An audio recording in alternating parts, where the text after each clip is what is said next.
get started here. If you wouldn't mind, there's about, I don't know, 15, 16 people in the Zoom right now, and just share where you're from. Just through the chat, share where you're from so I get an idea of where we're from. I'm from Ohio, so I'll throw that in there. So welcome to everybody. Oh man, I got people from all over Maine, Pennsylvania, Connecticut, New Jersey. So welcome. I'll put in here, I'm from Cincinnati, Ohio. So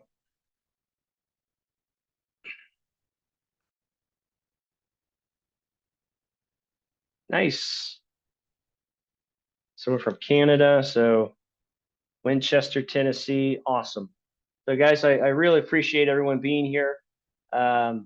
This is the AI sidekick, how to boost your teaching superpowers. And this is a presentation that has evolved. When I first started this, I first presented back in March of 2023. And that's kind of when some of this AI stuff was starting to take off within schools. And I only did ChatGPT, and now I'm up to multiple AI tools that I use. So this presentation itself has evolved tons. Um, and so my goal here is to share with you guys things that I do in my class, some basic things that you can use AI for to make your lives easier, to help engage your students, improve learning, things like that. So if you want a copy of this presentation, you can steal it right here. It is a bit.ly link, and it will prompt you to take this and make a copy of this presentation. I'll share it right here in the chat. And so that bit.ly link is there. And then, but I'll still give people like 10 seconds, type that in. But I love to share things. And so if you type in this bit.ly link, you will have it for your use. And I will say this, there are tons of links throughout this presentation where you can see examples of just some of the prompts that I put into AI, and also examples of how I use AI. So here are my goals for today. Number one is to gain an understanding of the diverse AI platforms that are available for your use. And here's why. I like to share this website. It's called There's an AI for That. And AI is kind of reminding me of the ed tech world. And this website right here has every AI that you could think of. And if you think of something that maybe you want to use AI for in your classroom, you could type it in. I could type in social studies and do a search, and it will find all the AI related tools that relate to social studies. But there are like just in 2023 alone, there were 30,000 AI apps added to this site, and that's a lot. And my goal here is to help you guys realize, like, here are some good solid tools that you can use within your classrooms and for yourselves and for your students, rather than sift through 30,000 different things. My other goal for today is to understand the importance of prompt development and editing AI responses. And then last but not least, I want you to walk away from this feeling empowered to integrate AI tools effectively into your teaching to help foster creativity, critical thinking, and engagement among the students and yourselves. And so I'm going to start with this, another bit.ly link. And if you guys type this in, it is going to prompt you to go to a Google form where I just want to collect some quick data. And I want to do this for a specific reason, so I can show you guys the power of AI. And again, this bit.ly link is just, it's all lowercase, it's case sensitive. So bit.ly OMLA molar. And you will go to a Google form with a few questions on there.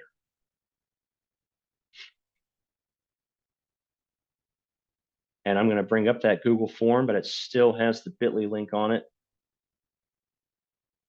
right here. And I'm going to put that bit.ly link also into the chat. So there's that for you.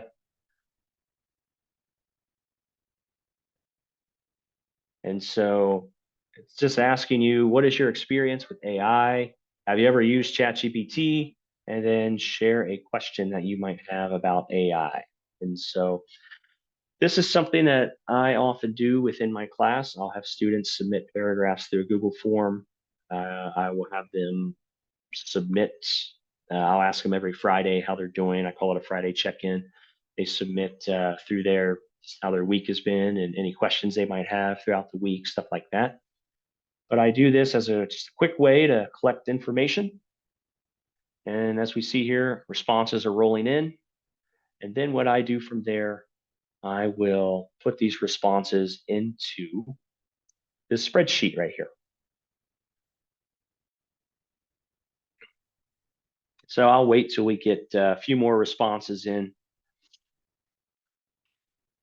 But again, if you caught that last bit a little bit late, it is bit.ly /OMLA Molar. It will prompt you to go to a Google form such as this. All right, so I'm pulling in all these things here. And I see a couple of people have never used ChatGPT before, and that's totally fine. That's why we're here. And some people are kind of experienced users, some are not. Again, all is well. We'll wait till we get a couple more responses here. Yeah, the bit.ly should not have a / in it. It's just bit.ly. That's my fault. Here, I'll type it again. Yep. There you go.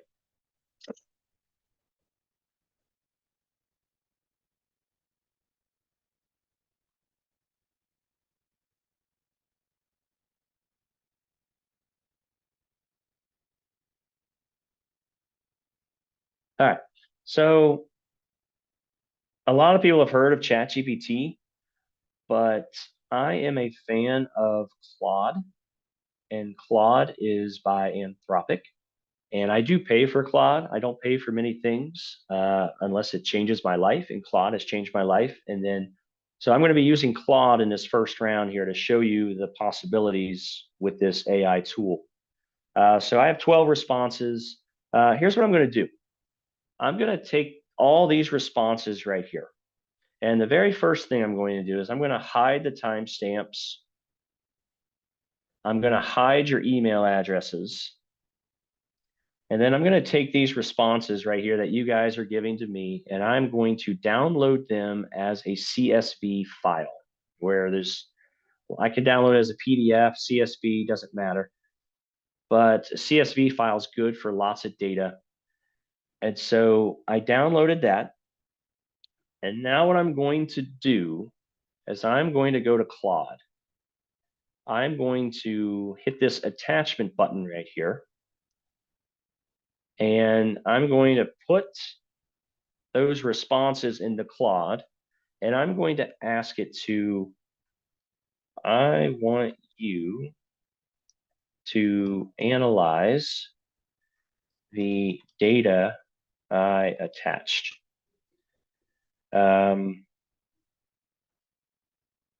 How many people have never used ChatGPT? What is the average experience of the AI user here? And what are the questions they asked? And then I'm going to hit enter. And I'm going to let Claude do his thing. And so you see here, there are 11 total responses.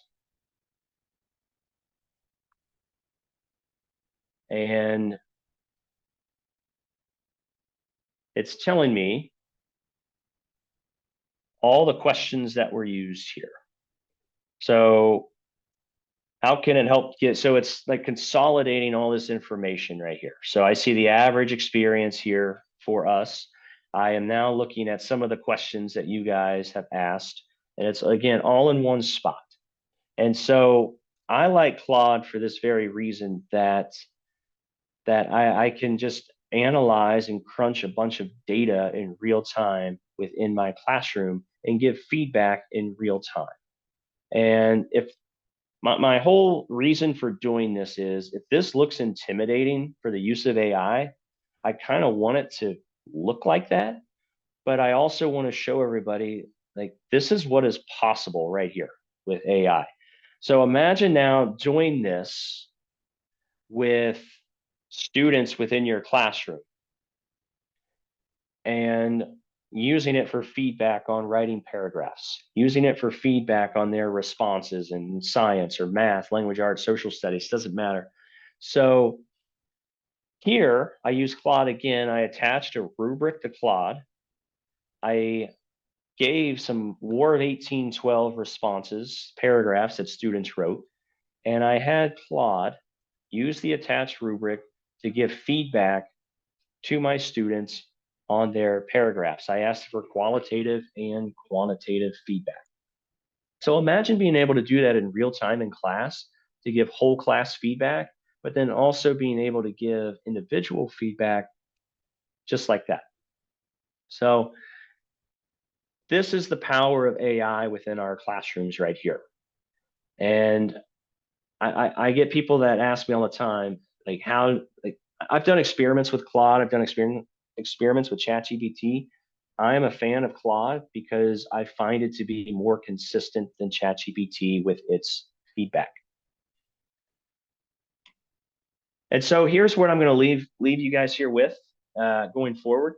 Think about something that you have always wanted to do in your classroom but could not, because now it's possible. It is possible with AI. And I want you to just kind of store that in the back of your minds as we move forward through this presentation. I'm going to keep coming back to this just to remind you. And so just a quick introduction to me. My name's Adam Muller. I am currently an 8th grade teacher here in Cincinnati, Ohio. I'm an author. I'm a co-author of the Edge Protocol Social Studies edition that you see there, presenter. I am a 2023 Ohio District 5 Teacher of the Year and the 2022 Ohio Middle School Social Studies Teacher of the Year.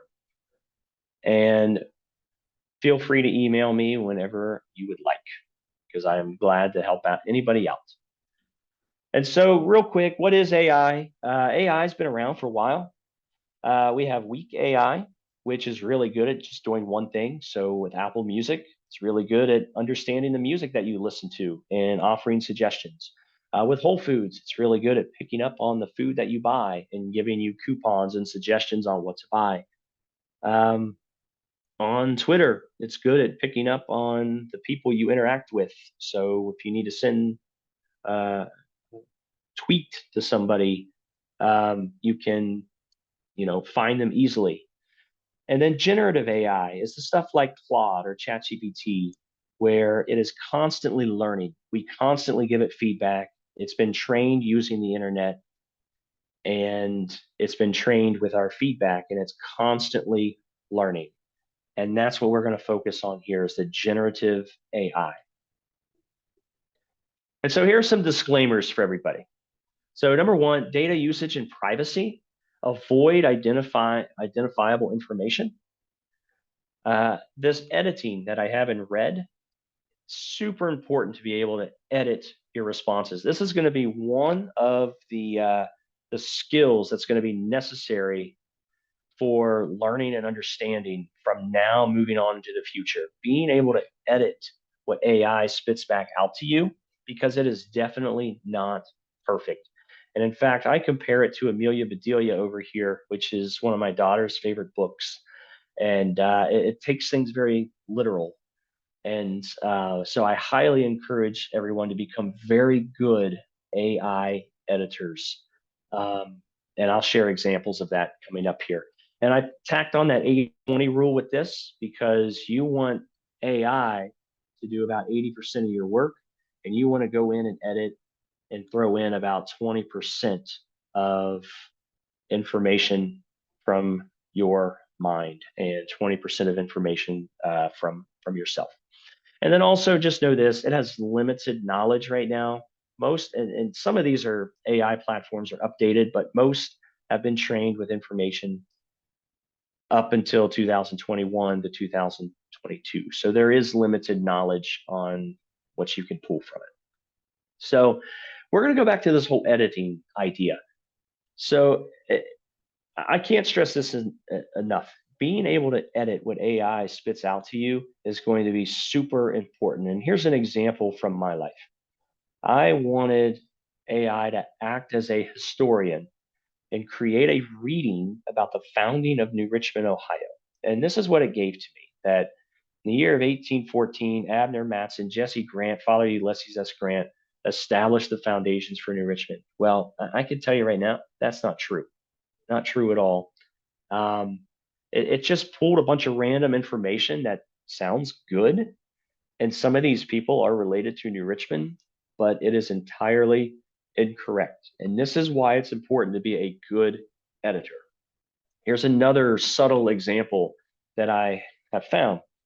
I have I use Claude to vertically align eighth grade and ninth grade standards for social studies, just to see what I could focus on more as an eighth grade social studies teacher to help students in ninth grade. And I noticed here that it's kind of hard to see.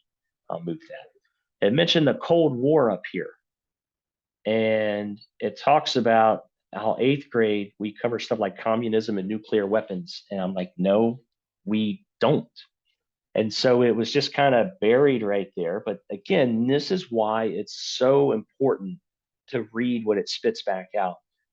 Call it out, teach it, and tell it that some of this is incorrect.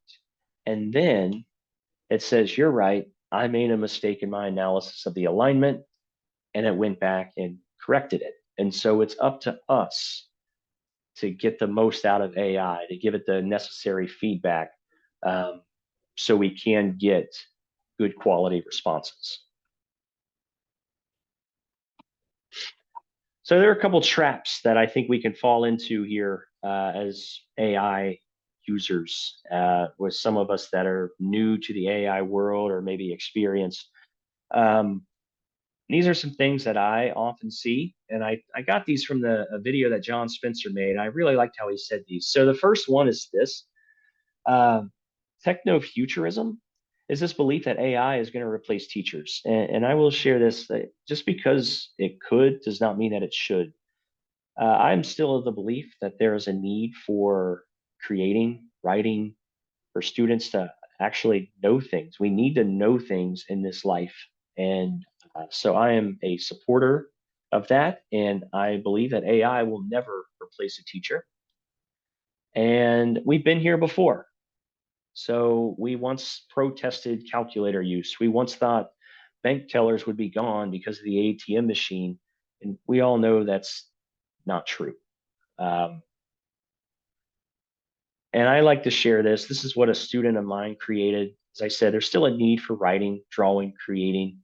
And I have my students create and write all the time. And this student, I just absolutely think her work, her digital work is fantastic, as she knows how to put colors together and make some really awesome images, and wrote this really just super cool response about, can a perfect society ever exist? And here's the other trap that we can fall into. It's a block and shame. AI is not going away. And I think often schools block and shame students and write students up, and students are in trouble for using AI. And I think they are shamed for using it. And I think it's just stems from, we're not comfortable having those good quality conversations with students. So I'll use an example of a conversation that I've had. One of the students this year said, Mr. Mueller, I got written up today. I'm like, well, why? He goes, I used AI to write my poem. And I said, well, why did you do that? He goes, well, I didn't know what to do. And I said, okay, well, can't you ask your teacher? He goes, I didn't really want to. I said, well, okay.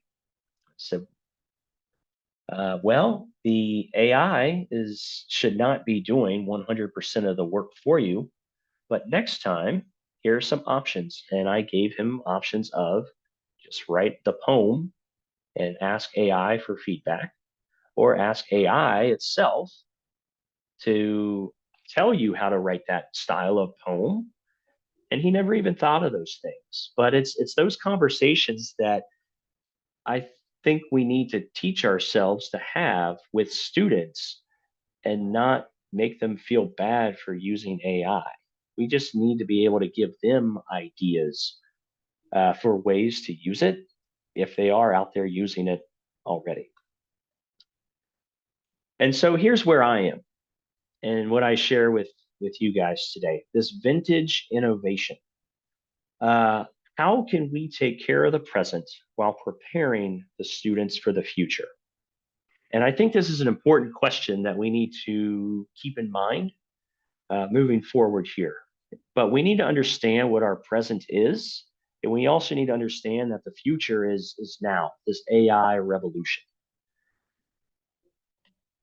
And so this to me is what our classroom should be focused on. And we tend to focus on content way too much, but I like to use AI in a way to help my students communicate with each other, to help build empathy, confidence within them, to help them collaborate and create critically think. These are the things that technology cannot teach a student.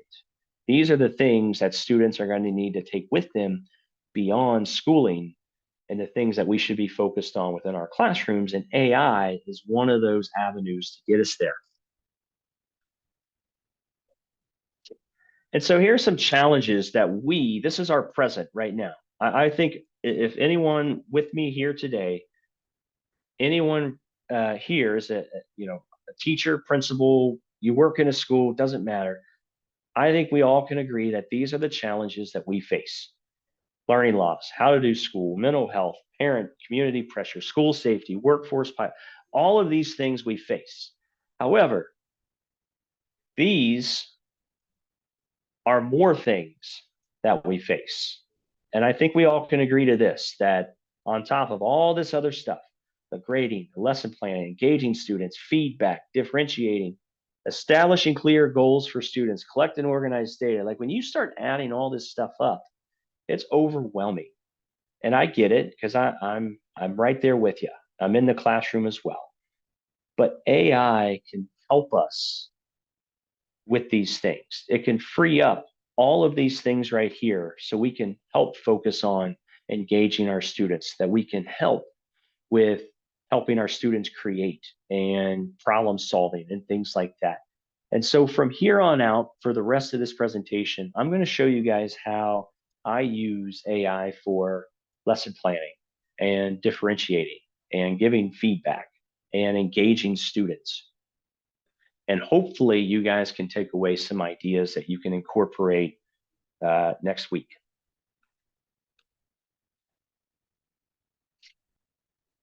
And so here's how I look at AI and how I feel most of us should be looking at AI is it's your personal assistant. What can it do for you? How can it make your life easier? And here's one way that I use it, just a practical, everyday life kind of a way. I have it to meal plan. And I'm still trying to get my wife to buy into this because she has a 5-page Google Doc that she wants to sift through and look at and pull recipe ideas from. And I'm all about this. I tell ChatGPT I need 3 vegetarian meals a week. I want you to be my personal meal planner. I don't like mustard. I don't like vinegar, super spicy food, Mediterranean food. I'm not a fan of Asian food. Create 3 meals that overlap or share ingredients. That gives me a small grocery list. And so this is how just a practical way that I use AI in my non-teacher life right here. And so how can you make AI your personal assistant? And so again, I come back to this. Think about something that you always wanted to do in your classroom, but could not, because now it's possible. And so here are 6 solid tools that you can use right away. And I will say this, if anyone is a new AI user, Pi down here is super easy to use. And if anyone has my presentation, all of these things are links that go right to what you need. And obviously, ChatGPT is the one that most people heard of. I shared Claude with everybody. And here's what I use a lot of these things for. So ChatGPT, I use it to differentiate, create questions, generate examples. Claude, I analyze data, give feedback. Diffit is great for differentiating and creating content readings. Pi, super easy to use. It's more of a chat bot, and you can engage in conversation with it. Of course, you can engage in conversation with all these really. Story file, super cool. I'll share that with everybody here in a little bit. Then Gemini is powered by Google. And what I really like about Gemini is that you can analyze images with it. I think that's super cool. And so first, let's talk about some prompting. Prompting, so not only is editing going to be an important skill moving forward, but prompting is going to be an important skill as well. Being able to write a good prompt to get what you want from AI. And so here's what I highly suggest. You need to start, and this is if I were going to prompt AI to give feedback, here's what I would start with. I'm going to tell it, I want to help students write better paragraphs. And I'm going to set the stage. I'm going to include some context, maybe some time constraints, specific standards, things like that. And then I'm going to say, tell AI, I want you to act as a grader of those paragraphs. And you're going to set parameters and guidelines, tell it what it's going to be. And then tell it, I'm going to give you a rubric to go off of for feedback. And then you will provide feedback on student samples. So provide detail, like what do you want the feedback to look like? So sometimes I tell it, you will provide feedback in second person at an eighth grade level. And I want the feedback to be positive. And that way, because sometimes the AI will use words that eighth graders don't understand. Sometimes it will give feedback that seems very kind of dry and harsh. So you need to tell it specifically what you want out of that feedback. And so right here, I use it. I want to help improve student writing of paragraphs. I want you to act as the grader. I will provide you with a rubric. We have been working on using a topic sentence, 2 key details, concluding sentence. You will use the rubric to give feedback. Here are 3 student samples. So better prompts get you better feedback and results. And I often share that feedback. Sometimes I give whole class feedback. Sometimes I will give individual feedback. And I know we're a Google district, so I will share feedback through Google Classroom. And then I'll have students either same day or next day go in, read the feedback, and then they fix their paragraphs. So my one goal this year, because at the start of the year, my principal said, what are your 2 goals for your classroom this year that you're going to focus on? And I said, I want to focus on content knowledge, and I want to focus on writing solid paragraphs. And this has been awesome and allowing me to give the feedback to help my students improve their writing. So it's all about the prompt that you write to get what you want. And I have some prompts at the end of this presentation as well. Sometimes it's best, and I can't stress this enough, what do the prompt AI with questions first. So for example, if you want to create a differentiated article at a different Lexile level, ask it what it knows about Lexile levels first. You need to know what it knows about a specific topic. And if you like the response it gives, then ask it for what you want. If it doesn't know much or you don't like the response, then teach it. Tell it that it was wrong. Tell it this is what it needs to know, things like that.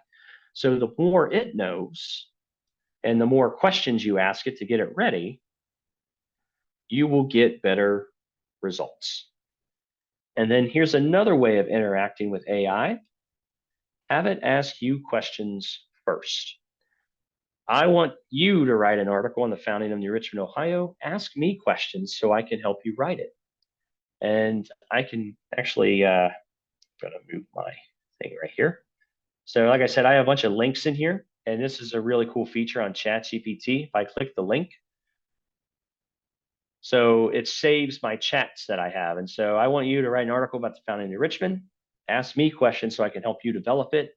So it asked me a bunch of questions. And then I took those questions, gave it the answers, and then it said, thanks for providing the information. And then boom, it made an article with correct factual information for what I want.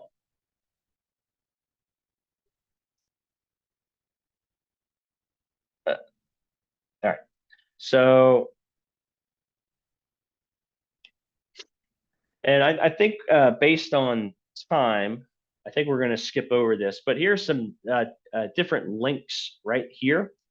You can design a lesson with ChatGPT, Claude, AI. You can recommend a book for a student. I'm going to click this one right here, and here's why. So let's say you have a student that wants a that likes football, and I told it recommend books about football to a student. So that type of prompt is just a very general prompt, and it gave me a bunch of books on football. However, some of them, a lot of them, are on soccer. But our student wants NFL football. And this is why, like, where the Amelia Bedelia piece comes in. It's going to take you literally and probably not give you what you want. So if you scroll down, I then changed my prompt to this recommend books about NFL football for a seventh grade student at a fifth grade reading level.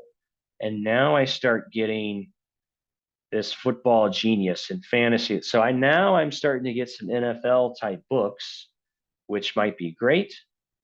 And then I asked it with a follow-up question. How do we know these books are an appropriate level for a seventh grade student on a fifth grade reading level? And then it gives me my explanation. And so again, it's very important to tell it what you want, be detailed. Again, it's going to take you very literally like Amelia Bedelia, and then ask it questions. I'll see what's in the chat here.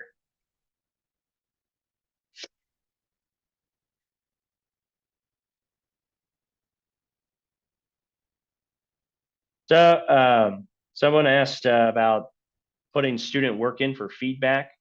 I will say this, I never use student names, but I also like to, and I'll get more into feedback later, but I never use student names with the feedback.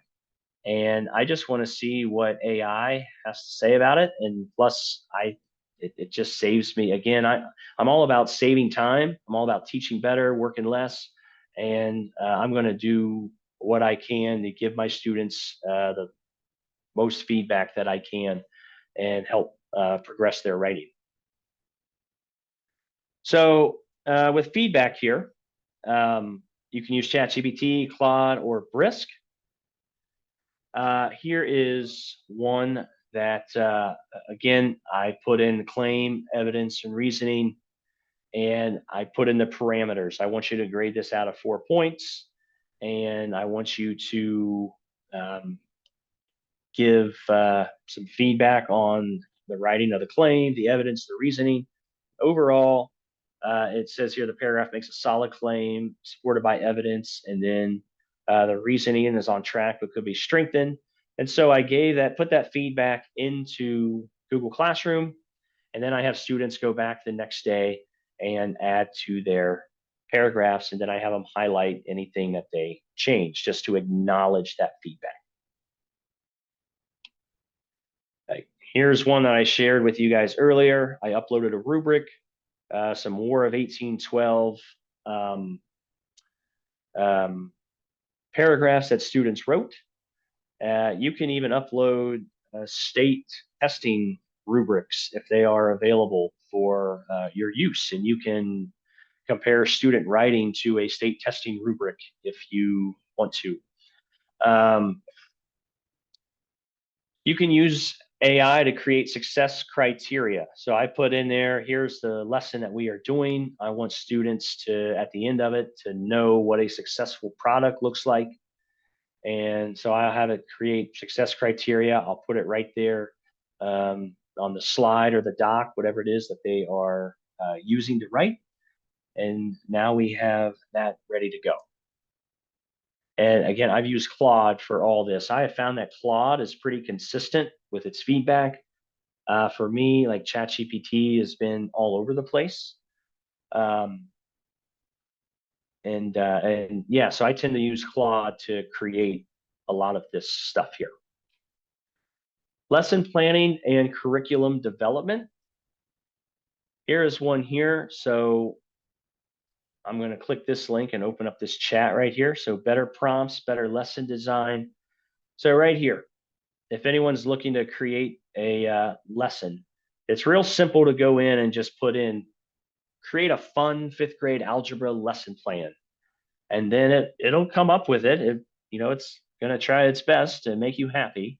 And it's going to give you objectives, materials needed, duration. It's going to lay out the lesson. However, you can take it a step further. Design one 45-minute math lesson using manipulatives intended for 5th graders relating to introducing algebraic thinking concepts. List the learning objectives aligned to state standards and explain your pedagogical approach. Now, what I might add in there are my state standards or the lesson that, or the standards that apply to this. And so then it ups it a notch, and now we have some state standards going on in the pedagogical approach. And then here's the lesson plan broken down. And then you could even take it a step further if you want and design a 45-minute 5th grade lesson plan for introducing one algebraic thinking concept using base 10 blocks as manipulatives. And now you're getting more specific. Outline 3 to 5 specific learning objectives tied to the Common Core state standards, a student-centered activity description with differentiated guidance for various levels, and a formative assessment aligned to the objectives and end-of-year expectations.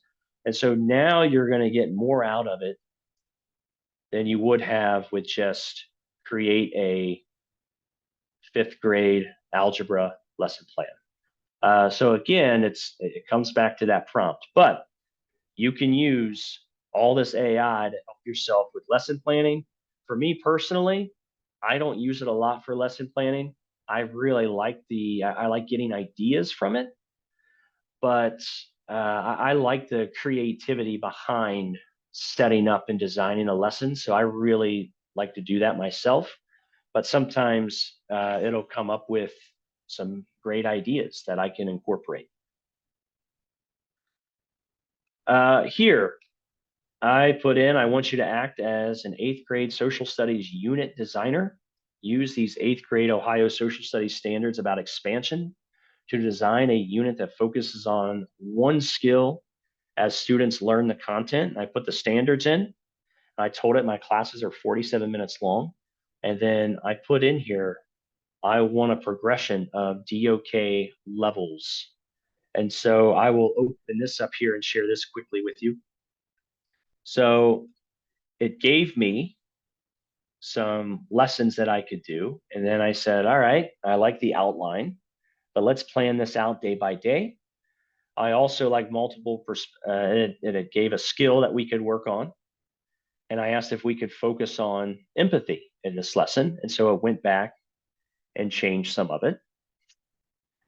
And then I put on here, I need objectives, overall essential question for the unit, supporting questions for each lesson that tie back to the essential question in some way. So now it's coming up with objectives, essential questions, supporting questions. And now I can start to build that lesson from there if need be and pull some ideas from it. Moving on, you can align curriculum. So you can vertically align curriculum. You can put in 8th grade standards, 9th grade standards, and see what topics match up, what categories of information, what vocab words, what content should I be focused on that could help students in 9th grade. And you can align the curriculum in less than a minute. It's unbelievable. And again, the DOK levels are great as well. I will admit this. I always admit this. I am terrible at coming up with questions, and so I love how AI helps me generate different levels of questions for my students. We have assessment and data. So here, again, creating questions, as I just mentioned, I want you to create 10 multiple choice questions that relate to this reading. I want a combination of DOK1 and DOK2 questions. And then I literally tell it and specify it to organize it in a 5-column table that is perfect for a GIMP kit. And I have a video on how to do that right here. I'm not going to play that here, but this is great. Like I used to get to school at sometimes at 5:45 in the morning just to create questions on my own. But now I can take the reading that we are doing in class and have it create questions for me. But again, as you go through it, you need to go back and read and validate those questions, make sure they are what you want, make sure the wording is the way that you want them. And again, be a good editor. I use this for argumentative writing. I put this under the assessment piece because I use this as an assessment. So I put on here, I need you to create a paragraph making the claim that Andrew Jackson was a good president. Focus on the veto of the charter of the National Bank, the spoil system. He stood up for the common person, the nullification crisis. So the reason I did this is we just finished a lesson on the Trail of Tears, and it's really easy to say that Andrew Jackson is a horrible president from the Trail of Tears, but I wanted to uh, like present that other side. Like, why might someone say he's a good president? What are some of those things that he did? Just to make my 8th graders think a little bit. And so what we did here is I then put in that paragraph that AI wrote, and then I had my students write a rebuttal to that reply. So if here AI wrote he was a good president, and the student had to write why they thought he was a bad president and vice versa. So it helped me get a little bit creative with that assessment for my students. I use this to organize my data. So I have student paragraphs organized. I have our beginning of the unit assessment and end of the unit assessment content knowledge organized. And this all fits with those goals that I was telling you guys about earlier, where I wanted to focus on building student content knowledge and building our paragraph writing skills in my class this year.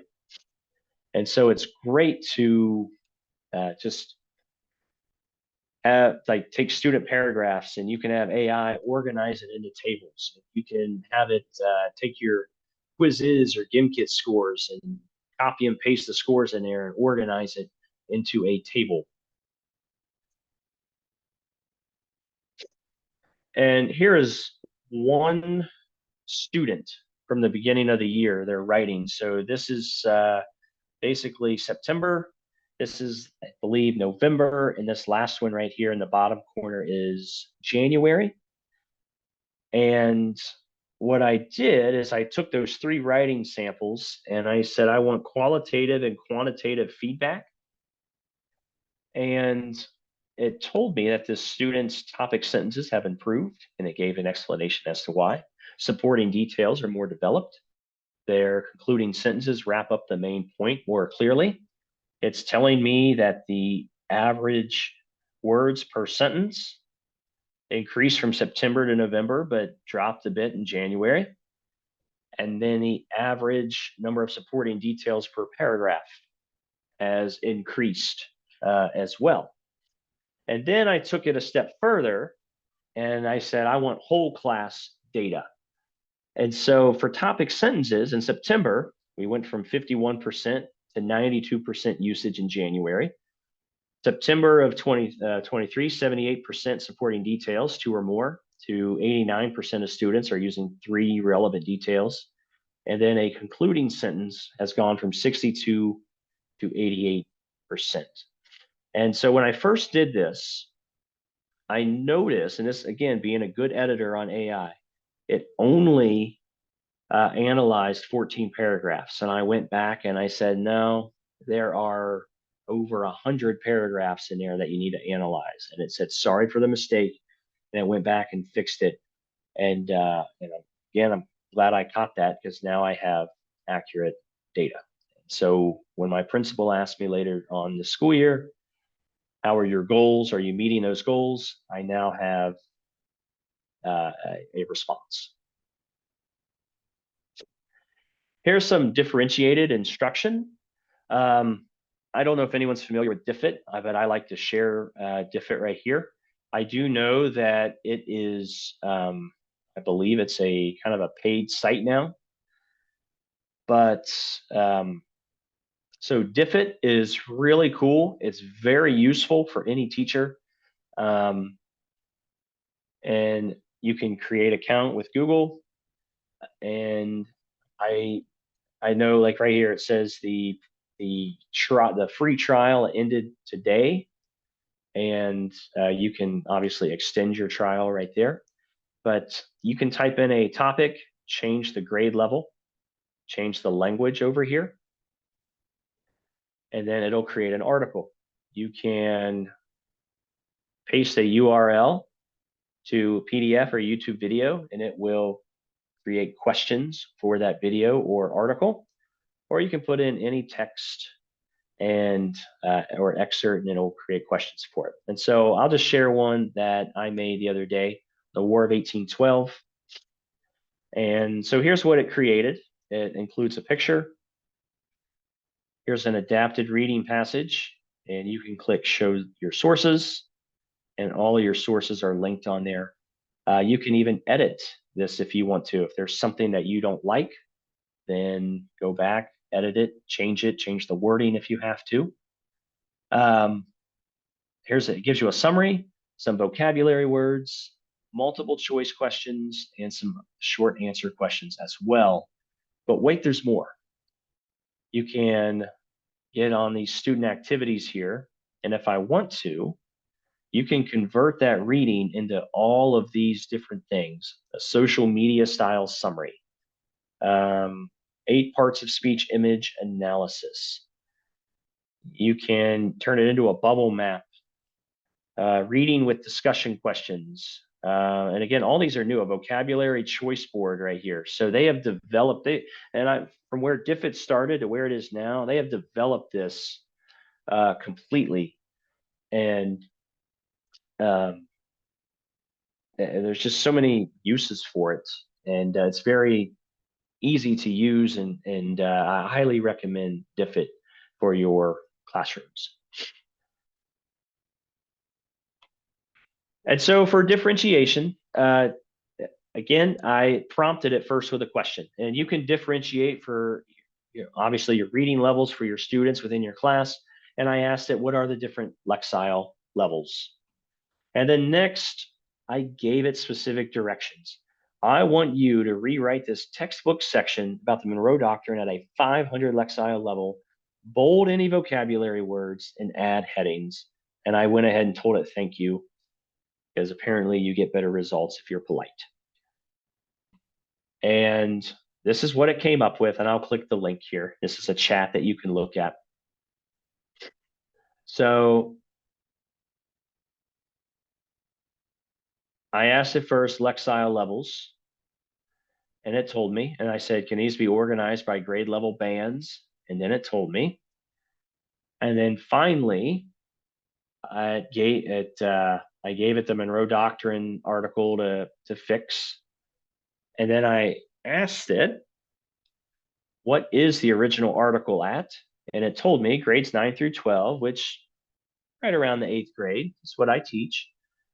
And so then it went back and added in these um, different words right here, bolded the vocab words for the students. And now what I can do is I can take that, I can copy and paste it and put it on a Google Doc, or I could put it in Diffit or whatever. But now I can create all these different reading levels for students in my classroom within minutes. And then I can also personalize learning as well. So on um, Pi, the you can it's an AI chatbot that can act as characters. Students can relate, students can get feedback. And so here, um, the here I have a student in my class that is on the spectrum, and I noticed one day he was interacting with AI, and he was interacting with an anime character through AI, and I said, hey, try Pi out, and Pi is ready to go for ages 13 plus, and he turned Pi into this anime character, and he started asking it questions about the Revolutionary War, and in this particular thing he was asking questions about the judicial branch, and it helped him turn the judicial branch into a superhero. And so I just thought this was really cool because he doesn't often like do work and turn it in and stuff like that. Um, and so yeah, it was, I don't know, just super cool to see him interacting with AI and having AI personalized learning for him in a way that was meaningful to him. And here's some student engagement pieces right here that you can use AI for. So story file is super cool. I'll share this here with everybody. So what I did in this particular lesson, I wanted students to ask, I showed students a news story about this first responder who was at 9/11 and the Pulse nightclub. And after the news story was over, I asked the students, what is one question? If you could ask that first responder a question, what would you ask? And in groups, they generated a bunch of questions. And then we narrowed our questions down to a Freyer model, so 4 questions. And then story file right here then allows you to ask questions to different people. And so this is that first responder, and I had them ask questions to her, and then she responded. So you can hold and talk and ask your question. You can type your question. You can click on hints, and you can see the questions that they asked her. Um, they have a Black Voices collection, which is super cool. This guy, Daniel Smith, I have used in class as he relates to his father was enslaved in Virginia in the 1860s. So that you could hold down this button here and what is your favorite color?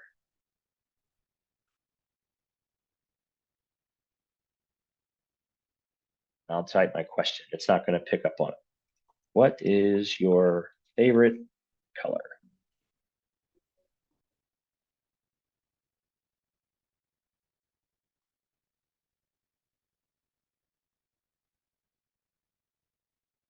Right. And so it's just awesome to get kids asking questions and then interacting with historical people. I know Rose Schindler is on here, William Shatner is on here. It's just, I just think this is such a super cool website and so useful for ELA or a science class or obviously a history class in many different ways. Here, I create a factual scavenger hunt for students. I will create articles with factual errors and I'll have them go and find those errors. You can create documents with grammar errors, as it says right here, remove all the punctuation, and then you can have students go back and fix it. I have it create contradictions in readings, and I just turned it into a game. And so here, I had it AI create contradictions, and in the yellow spot here, Uh, it said Thomas Jefferson led a militia battalion during critical battles in the Revolutionary War. And then here, 2 sentences later, it said, while a gifted writer and thinker, Jefferson never stepped foot on the battlefield and fought in the Revolutionary War. I have 120 plus students. Only 2 students found that contradiction. And so this was me trying to work on working memory, having students retain things as they are reading. And my students could not find that contradiction. And so I often use AI to create readings or take a reading that we have from the textbook and then create a contradiction within there and then challenge them to find it. I use it to generate examples. A lot of students, obviously, like some of my students, they don't know what a Yelp review is. And so I had to create a Yelp review from the perspective of a war hawk about the War of 1812. And so this is what that looks like. I provide that example, and now they can go off of that and see what a Yelp review looks like. Here is a Airbnb advertisement. I have them go back and you know create an Airbnb advertisement to attract Mormons and 49ers out west. I have AI create bad paragraphs with no context and no details. And I know the students were like, oh, you got to write another paragraph again. And I said, well, let's switch it up. And so I had it create a horrible paragraph. And I said, all right, I need you to fix this paragraph. It's terrible. Make it better. And they loved it. It was just a different way to mix it up. And they were, I mean, they still basically wrote a paragraph, but it did not feel like that to them. And again, like all these are like, I have these like chats all linked on here. I'm running out of time. 4 minutes left. I create by the numbers for my students, and I'm gonna make infographics with that. And I'm just gonna like surge ahead through some of this stuff. Um, you can create Mad Libs with AI as well. Um, do the odd one out. But again, I come back to this. There needs to be an educational shift. We need to focus on building empathy and critical thinking, creativity, collaboration among our students, perseverance. These are the things that AI cannot teach, but it's the things that AI can free up for us in our lives to allow us to teach these things, to engage with our students and allow us to have more conversations with our students. And I leave everybody with this. The key to effective AI integration in education is not to simply use technology for technology's sake, but use it with intentionality and purpose. We must be proactive in learning how to harness the power of AI, or we are going to fall behind. So I'm a big proponent of this. Don't use technology just to use it. Use it with a purpose. Use AI with a purpose, whether that's to help you teach better, work less, to engage with your students a little bit more. Use it with a purpose.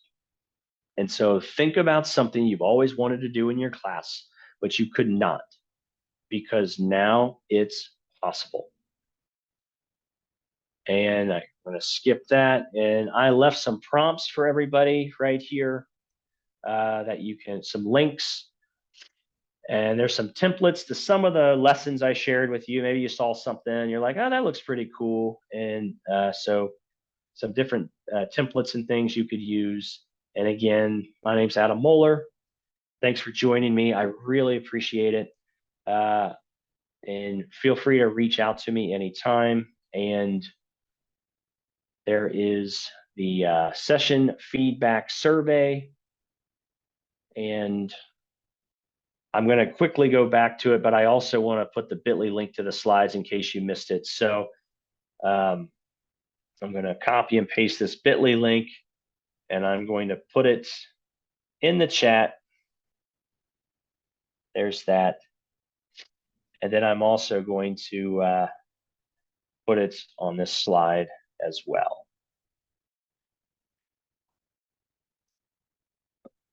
And then, there go. All right. There we go. So there's the bit.ly link. But I thank everybody. I really appreciate you joining me this afternoon, and enjoy the rest of your day.